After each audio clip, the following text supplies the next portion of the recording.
میں روز قیامت کی قسم کھاتا ہوں اور نفس لوامہ کی قسم کھاتا ہوں کہ سب لوگ اٹھا کر کھڑے کیے جائیں گے۔ کیا انسان یہ خیال کرتا ہے کہ ہم اس کی بکھری ہوئی ہڈیاں اکٹھی نہیں کریں گے؟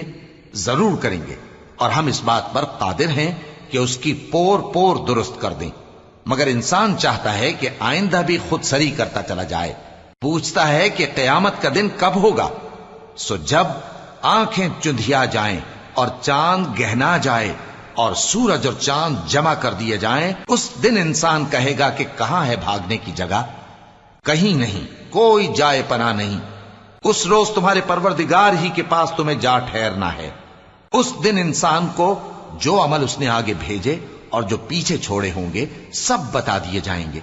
بلکہ انسان آپ اپنا گواہ ہے، اگرچہ عذر و معذرت کرتا رہے۔ اور اے پیغمبر صلی اللہ علیہ وآلہ وسلم، وحی کے پڑھنے کے لیے اپنی زبان کو تیز تیز حرکت نہ دیا کرو کہ اس کو جلد سیکھ لو۔ اس کا جمع کرنا اور پڑھانا ہمارے ذمے ہے۔ سو جب ہم اسے پڑھا کریں تو تم اس کو سنا کرو اور پھر اسی طرح پڑھا کرو۔ پھر اس کے معانی کا بیان بھی ہمارے ذمے ہے۔ مگر لوگو، تم دنیا کو دوست رکھتے ہو اور آخرت کو چھوڑے دیتے ہو۔ اس روز بعض چہرے رونقدار ہوں گے، اپنے پروردگار کی طرف نظر کیے ہوئے ہوں گے، اور بہت سے چہرے اس دن اداس ہوں گے، خیال کریں گے کہ ان کے ساتھ کمر توڑ معاملہ کیا جائے گا۔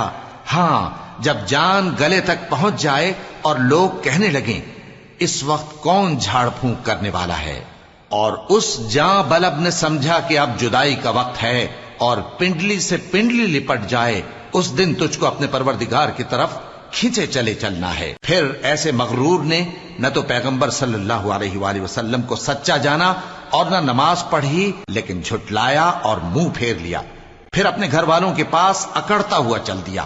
خرابی ہے تیری، خرابی پر خرابی ہے، پھر خرابی ہے تیری، خرابی پر خرابی ہے۔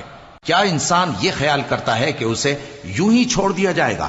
کیا وہ منی کا جو ٹپکائی جاتی ہے ایک قطرہ نہ تھا، پھر لوتھڑا ہوا، پھر اللہ نے اس کو بنایا، سو اس کے اعضاء کو درست کیا، پھر اس کی دو قسمیں بنائیں، مرد اور عورت۔ کیا اس کو اس بات پر قدرت نہیں کہ مردوں کو زندہ کر دے؟